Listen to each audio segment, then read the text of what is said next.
नमस्कार दोस्तों, स्वागत है आपका अपने YouTube channel education classes Ramu में आपका स्वागत करता हूं।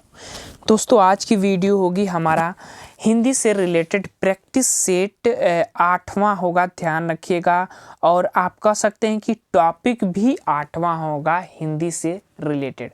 तो अगर आप KBS exam KBS PRT Hindi की तैयारी मतलब हिंदी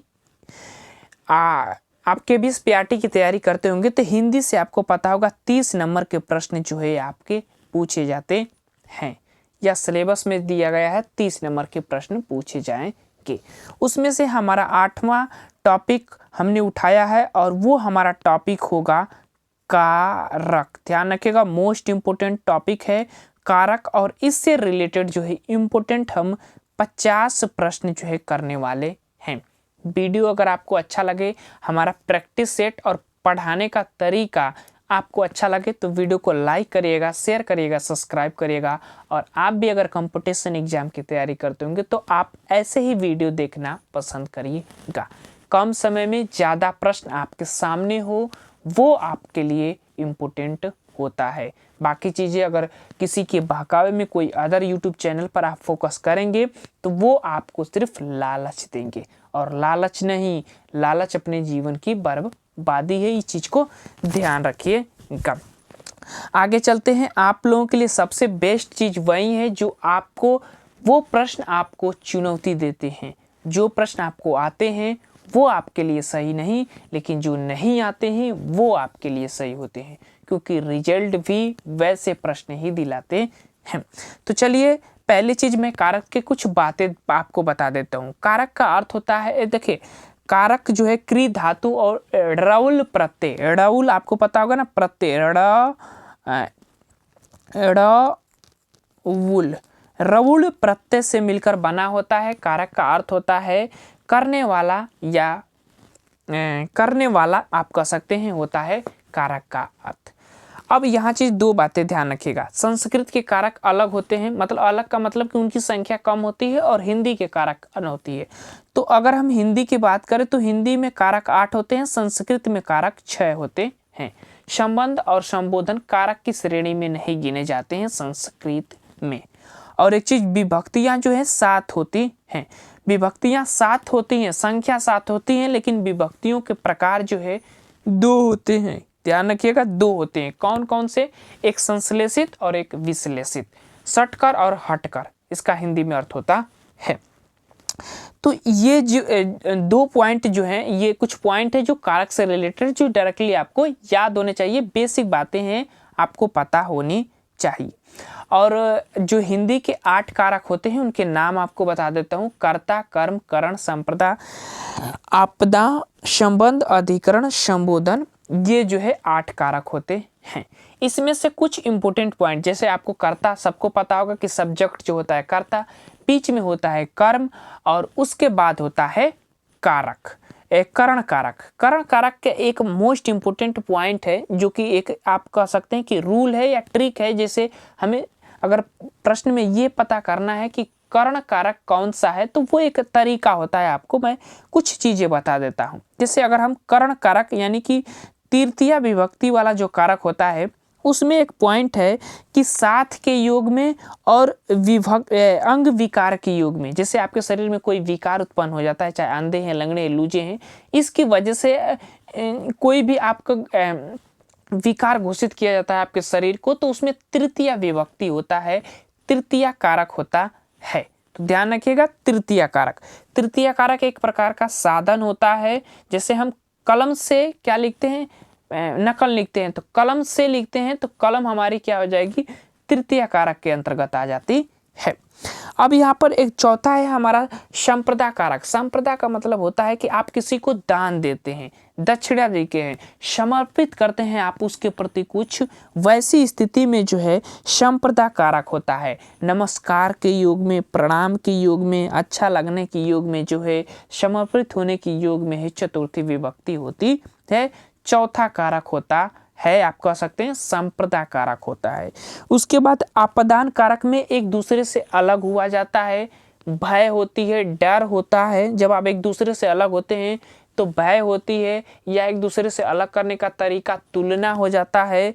अब किसी से आप कुछ सीखते हैं या लजा रहे हैं, जैसे किसी से बात करने में शर्म आपको आ रही है, तो ऐसे शब्दों के योग में आपादान कारक होता है, पंचमी विभक्ति होती है, या आप कहीं से एक नया चीज का निर्माण होता है तो उसमें भी जो है आपादान कारक होता है।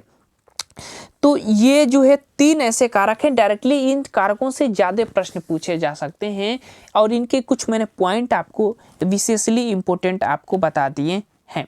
अब हम अपने चलते हैं प्रैक्टिस सेट पर। 5 मिनट तो हमको उसकी व्याख्या करने में चली गई। कारक के इम्पोर्टेंट पॉइंट जो आप लोगों के लिए मोस्ट इम्पोर्टेंट थे वो व्याख्या आप ध्यान से हमारी 5 मिनट की सुनिएगा। अब उसके बाद हम स्टार्ट करते हैं प्रश्नों का अभ्यास। प्रश्नों के अभ्यास में हमारा पहला ही प्रश्न आ जाता है कि कारक के भेद कितने होते हैं, वो आपको बताना है कि कारक के भेद। अब ये हिंदी का कारक है तो हिंदी के कारक के अकॉर्डिंग आपको मारना है। मैंने अभी बताया कि 8 हिंदी के, 6 संस्कृत के होते हैं और विभक्तियों की संख्या 7 होती है। तो ये पॉइंट ध्यान रखिएगा, आंसर हमारा बी वाला सही हो जाएगा। आगे चलते हैं प्रश्न नंबर दूसरा, और यह कह रहा है कि वह घर से बाहर गया। इस वाक्य में कौन सा कारक है? अब यहाँ ध्यान रखिएगा, वो घर से बाहर गया यानी वो क्या हो रहा है, अलग हो रहा है, और अलग के योग में आपादान कारक पंचमी विभक्ति होती है, ध्यान रखिएगा। प्रश्न नंबर तीसरा, वह अगले साल आएगा। इस वाक्य में कौन सा कारक है? ऑप्शन आपके सामने है, आप जरूर उत्तर बताइएगा। वह अगले साल आएगा, अब ऐसी स्थिति में वो उसका अधिकार है कि वो कब आए, तो वो हमारा क्या हो जाएगा, अधिकरण कारक।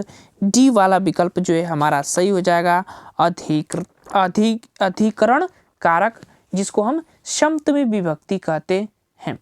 प्रश्न नंबर चौथा कह रहा है कि साधुओं की संगति में बुद्धि सुधरती है। इस वाक्य में से किस कौन सी विभक्ति से आपको जो है संबंधित हो रहा है, प्रश्न नंबर चौथे का। और से के द्वारा जो है हमारा बी वाला विकल्प तृतीया कारक कर्ण कारक हो जाता है। प्रश्न नंबर अपना 5वां, किस वाक्य में आपादान कारक है? आपादान का मतलब अलग होगा, डर होगा, ऐसे चीजें जो होगी वो। तो देखिए हमारा तीसरा विकल्प, हिमालय से गंगा निकलती है यानी अलग हो रही है, तो 5वां का हमारा सी वाला विकल्प सही हो जाएगा।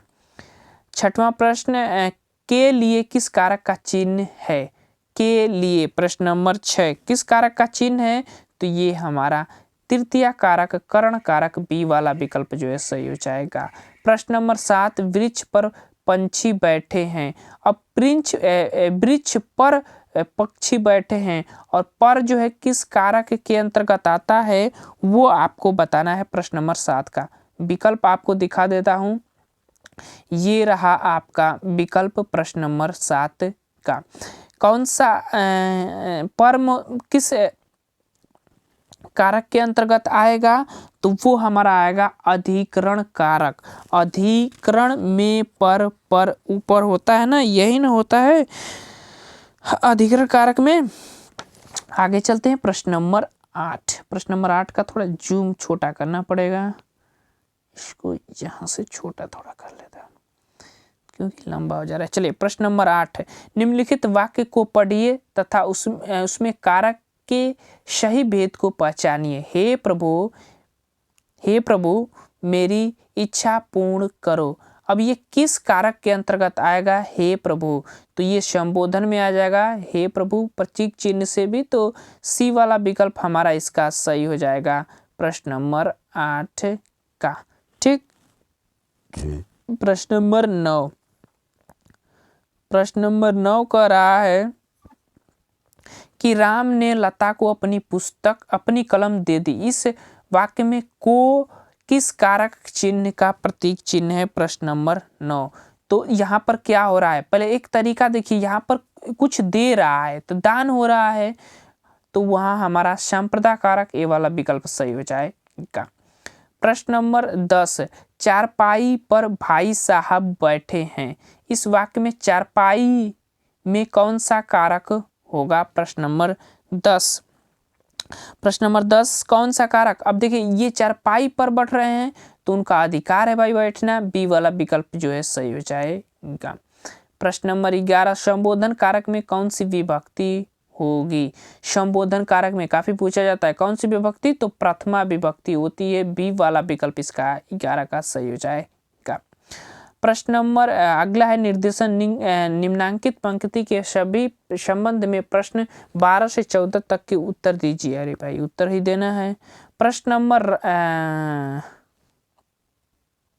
अच्छा इसके आधार पर देना है।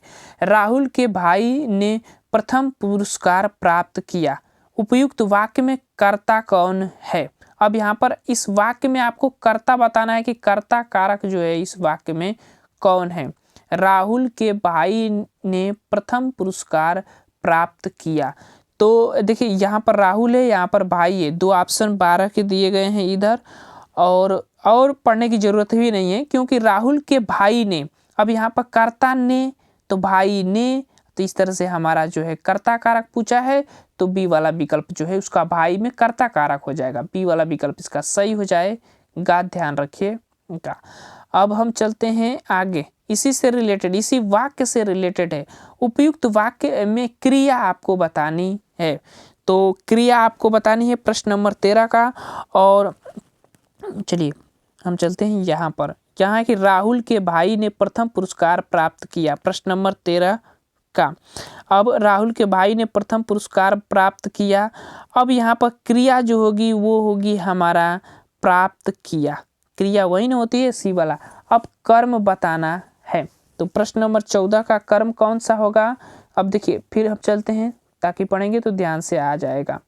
राहुल के भाई ने प्रथम पुरस्कार, अब प्रथम पुरस्कार जो होगा वो हो जाएगा हमारा कर्म। कहाँ दिया है प्रथम पुरस्कार? वो एकदम दिया है, डी वाला विकल्प जो है इसका सही हो जाएगा, ये कर्म कारक के अंतर्गत आ जाएगा, डी वाला विकल्प इसका सही हो जाएगा। प्रश्न नंबर 15, मैं कलम से लिखता हूँ, इस वाक्य में कलम से, तो कलम से जब कोई साधन से कोई कार्य, जैसे मैं किससे जा रहा हूँ, बैलगाड़ी से मार्केट जा रहा हूँ, या जीप से मार्केट जा रहा हूँ, या साइकिल से मार्केट जा रहा हूँ, तो साइकिल हमारी क्या हो जाएगी, वो एक प्रकार का साधन हो जाती है। यहाँ पर लिख रहा है किससे, कलम से, तो कलम हमारा एक तरह का साधन हो जाता है, और करण कारक जो है साधन पर ही डिपेंड होता है, तो ये वाला विकल्प जो है सही हो जाएगा, 15 का ए वाला विकल्प। प्रश्न नंबर 16, सैनिकों ने देश की रक्षा के लिए बलिदान दिया। अब देश की रक्षा के लिए, और रक्षा के लिए क्या करते हैं, तो वो समर्पित हो जाते हैं। तो समर्पित के योग में कौन सी विभक्ति होती है?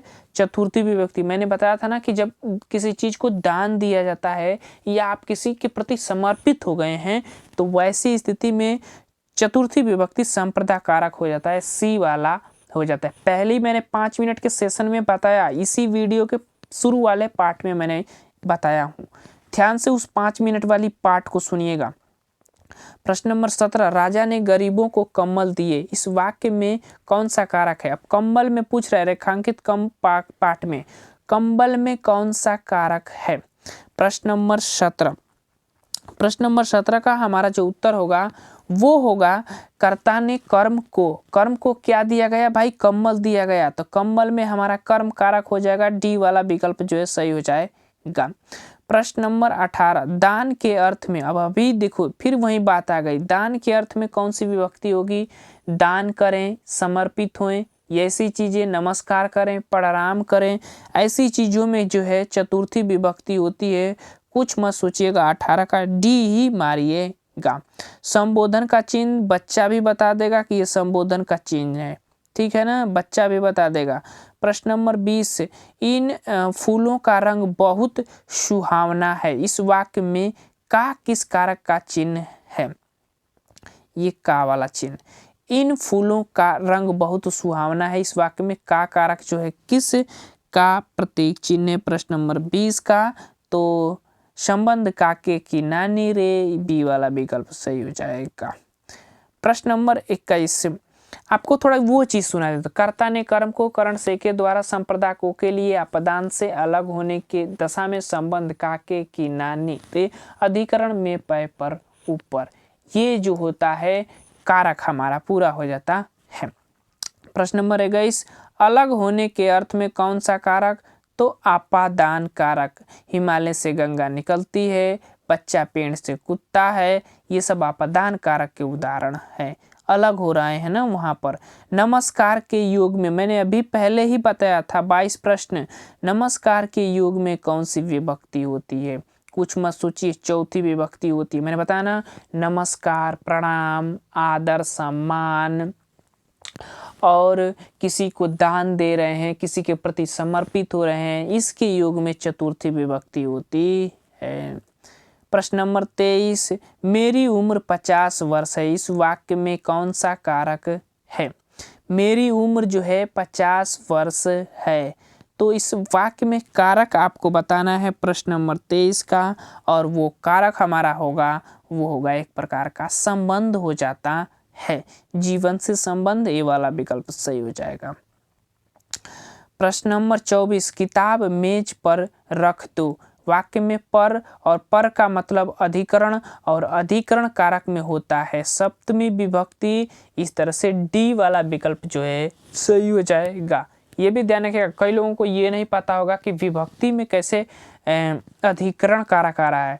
तो प्रथमा विभक्ति में कर्ता आता है, द्वितीय विभक्ति में कर्म आता है, तृतीय विभक्ति में करण आता है, चतुर्थी विभक्ति में संप्रदान आता है, पंचमी विभक्ति में आपादान आता है, षष्ठी विभक्ति में संबंध आता है, और सप्तमी में अधिकरण कारक आता है। उसके बाद आता है संबोधन। संबोधन में प्रथमा विभक्ति होती है। तो इसमें हमारा डी वाला विकल्प सप्तमी हो जाएगा। प्रश्न नंबर 25, और इसमें है कि मेरे घर से आपका घर 5 किलोमीटर दूर है, इस वाक्य में घर में कौन सा कारक होगा। अब यहाँ देखिए, मेरे घर से, अब यहाँ क्या हो रही है, प्रश्न नंबर 25 ध्यान से पढ़िएगा, यहाँ क्या हो रही है, तुलना हो रही है। और तुलना जहाँ हो, ध्यान रखिएगा, तुलना जहाँ होगी, क्योंकि तुलना हो रही है ना उसके घर से इसके घर की, तो आपादान कारक। तुलना के योग में, भय के योग में, जब आप किसी चीज़ से डर जाते हैं, किसी चीज़ से अलग होते हैं, तो ऐसी स्थिति में अपादान कारक ही होता है। प्रश्न नंबर 26, डरना के योग में, अब यही चीज़ पंचमी विभक्ति अपादान कारक, डर के योग में जिसको भय कहते हैं संस्कृत में भयः, ठीक, तो पंचमी विभक्ति डी वाला विकल्प सही हो जाएगा। प्रश्न नंबर 27, चूहा बिल से बाहर निकला। अब यहाँ देखिए, यहाँ बिल से बाहर निकल रहा है, तो क्या हो रहा है, अलग हो रहा है। अलग होने की योग में अपादान कारक होता है, पंचमी विभक्ति, ए वाला विकल्प सही हो जाएगा। अगर आप कारक पढ़े होंगे तो अच्छे से आप इन प्रश्नों के उत्तर देंगे। प्रश्न नंबर 28, भूखे को भोजन दो, इस वाक्य में को कौन सा कारक है। भूखे को भोजन दो, प्रश्न नंबर 28, ध्यान रखिएगा, प्रश्न नंबर 28 का ऑप्शन आपको दिखा रहा हूं। भूखे को भोजन दो, भूखे को भोजन दो, भूखे को भोजन। अब यहाँ पर क्या हो रहा है, आप किसी चीज को, कोई व्यक्ति को कुछ दे रहे हैं, और जब दे रहे हैं तो उस स्थिति में संप्रदाय कारक, दान के योग में, पता हो मैंने बताया था, सी वाला विकल्प सही हो जाएगा। प्रश्न नंबर 29, संबंध कारक में कौन सी विभक्ति होगी। संबंध कारक में आपसे पूछ रहा है, विकल्प आपके सामने है प्रश्न नंबर 29 का। अब देखिए, संबंध कारक में कौन सी विभक्ति होगी वो आपको बताना है। संबंध कारक में हमारा जो विभक्ति होगी वो होगी, षष्ठी दिया ही नहीं है क्या, ओ यार, डी वाला विकल्प इसमें सही होगा, षष्ठी विभक्ति होगी, ध्यान रखिएगा। प्रश्न नंबर 30, कर्ता कारक का चिन्ह है। कर्ता ने, कुछ मत पढ़िए, कर्ता ने, चिन्ह बी वाला मिल गया। आगे चलते हैं, प्रश्न नंबर 31, रमेश रेलगाड़ी से आया। अब यहाँ देखिए, रमेश रेलगाड़ी से आया, से कौन सा कारक होगा। अब देखिए, रमेश किससे आया, तो रेलगाड़ी से आया। अब रेलगाड़ी उसका क्या है, साधन है। और साधन के योग में मैंने बताया था ना कि कारण कारक तृतीय विभक्ति होती है, ये वाला विकल्प हमारा सही हो जाएगा। प्रश्न नंबर 32, क्रिया के आधार को सूचित करने वाला कारक। क्रिया के आधार को सूचित करने वाला कारक कौन है, क्रिया के आधार को सूचित करता है। मोस्ट इंपोर्टेंट क्वेश्चन है, ऐसे क्वेश्चन बनते हैं। प्रश्न नंबर 32, ध्यान से उत्तर दीजिए, मैं आपको कुछ समय दे रहा हूं। देखिए, क्रिया के आधार को जब सूचित करता है ना, तो वो होता है अधिकरण कारक होता है। और वैसे में हमारा प्रश्न नंबर 32 का जो विकल्प सही होगा वो होगा ए वाला अधिकरण कारक, आधार को सूचित कर रहा है। प्रश्न नंबर 33 कर्म कारक में कौन सी विभक्ति होगी? कर्ता ने कर्म को, कर्म को में कौन सी विभक्ति, कर्म कारक में कौन सी विभक्ति होगी? कर्म कारक, यहाँ द्वितीय विभक्ति नहीं दिया गया 33 का हमारा विकल्प डी वाला, क्योंकि इसमें से कोई नहीं द्वितीय विभक्ति में ना कर्म कारक होता है, तो इस तरह से डी वाला विकल्प सही हो जाएगा प्रश्न के अकॉर्डिंग। प्रश्न नंबर 34 कह रहा है कि किस कारक में से विभक्ति का प्रयोग साधन के अर्थ में होता है? तो तृतीय विभक्ति मैंने बताया था ना कि साधन के अर्थ में ये होता है, सी वाला विकल्प सही हो जाएगा तृतीय विभक्ति। प्रश्न नंबर 35 बाबा ने चंद्रभूषण को डंडा से मारा, इस वाक्य में चंद्रभूषण स तथा डंडा से सही कारक का क्रम होगा। अब यहाँ पर देखिए चंद्रभूषण तथा डंडा से सही कारक का जो है संबंध आपको बताना है। तो चंद्रभूषण में जो कौन सा आपका कारक होगा, उसके बाद डंडा में कौन सा कारक होगा, उसी के आधार पर आपको बताना है। अब देखिए चंद्रभूषण जो है, अब चंद्रभूषण को ना मार रहा है तो कर्म कारक, उसके बाद यहाँ पर किससे मार रहा है? डंडा से। तो इस तरह से हमारा सी वाला विकल्प जो है सही हो जाएगा। पहले कर्म होगा, चंद्रभूषण में कर्म है, उसके बाद डंडा से पिटा रहा है तो वो हो जाएगा करण, करण का मतलब इस साधन। प्रश्न नंबर 36 विभक्तियों की संख्या, मैंने बताया ना कि विभक्तियां 7 होती हैं, हिंदी या संस्कृत की बात करें सब में। प्रश्न नंबर 37 संप्रदान कारक को का प्रयोग किस अर्थ में होता है? को का प्रयोग किस अर्थ में होता है? ऑप्शन के अकॉर्डिंग प्रश्न नंबर 37 का उत्तर देना है, और वो होता है के लिए के अर्थ में को का प्रयोग किया जाता है। प्रश्न नंबर 38 क्रिया का कार्य का फल जिस पर पड़ता है वह कारक कहलाता है। तो क्रिया का कार्य का फल जिस पर पड़ता है उसे हम क्या कहते हैं? तो उसको हम कहते हैं कर्म कारक। कर्म पर ही तो फल पड़ता है, सी वाला विकल्प 38 का सही हो जाएगा।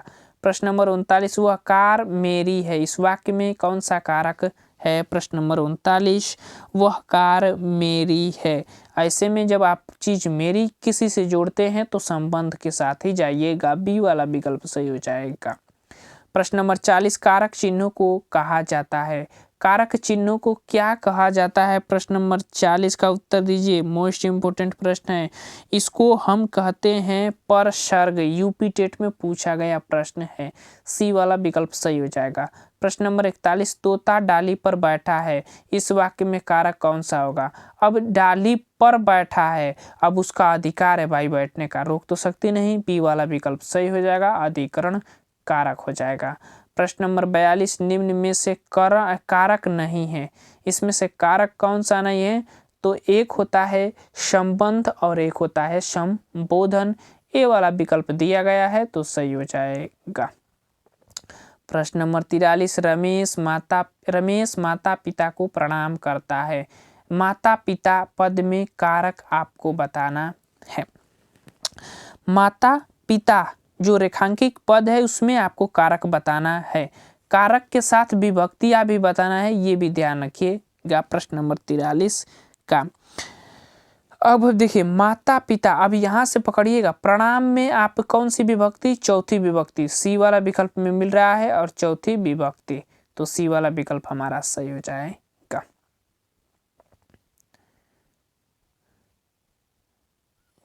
एक चीज ध्यान रखिएगा, पहले कारक पूछा है फिर विभक्ति पूछा है, और यहाँ पर पहले कारक दिया है फिर विभक्ति दिया है, यहाँ पर विभक्ति दे दिया है कारक दे दिया है, तो इस तरह से ये गलत हो जाएगा, बारीकी अंतर है, ध्यान रखिएगा, सी वाला विकल्प हमारा सही हो जाएगा। प्रश्न नंबर 44 सीमा झूठ मत बोलो, इस वाक्य में कौन सा कारक होगा? तो कुछ नहीं, बस ये विस्मयादि बोधक का चिन्ह लग गया तो आप समझ जाइएगा कि वो जो है संबोधन वाला कारक होगा, डी वाला विकल्प जो है इसका सही हो जाएगा। आगे चलते हैं प्रश्न नंबर 45 पर, और वह कह रहा है कि प्रथमा विभक्ति में कौन सा कारक होगा? तो प्रथमा विभक्ति में कौन सा कारक होगा? प्रश्न नंबर 45 का सरल प्रश्न है, कर्ता कारक होता है, सबको पता होगा। संबोधन भी प्रथमा में ही आता है, ध्यान रखिएगा। प्रश्न नंबर 46, इनमें से आपदान कारक का किस वाक्य में प्रयोग है? अच्छा, किस आपदान कारक किस वाक्य में है वो आपको बताना है। तो देखिए, अब पहली चीज देखिए, डरता है। अब डरता है तो डर के योग में भय के योग में ही हो जाएगा। आपदान कारक पहला ही विकल्प 46 का सही हो जाएगा, पढ़ने की कोई ज़रूरत ही नहीं है इसमें, बाकी चीज ऑप्शन को। आगे चलते हैं, प्रश्न नंबर 47, सीता राधा से सुंदर है। अब यहाँ देखिए तुलना हो रही है प्रश्न नंबर 47 में। आज जहाँ तुलना हो वहाँ पर कौन सा कारक होगा? पूछा क्या है इस वाक्य में? राधा में कारक आपको बताना है। राधा में कौन सा कारक होगा? प्रश्न नंबर 47 का। तो यहाँ पर तो तुलना हो रही है, तो ऐसी स्थिति में हमारा बी वाला विकल्प आपादान कारक सही हो जाएगा। जब आप इन प्रश्नों को गलत किए होंगे तो डायरेक्टली आप जाइएगा और कारक टॉपिक हिंदी का पढ़िएगा, उसके बाद आप देखिएगा जरूर आपके जो ज्ञान में बढ़ोतरी होगी।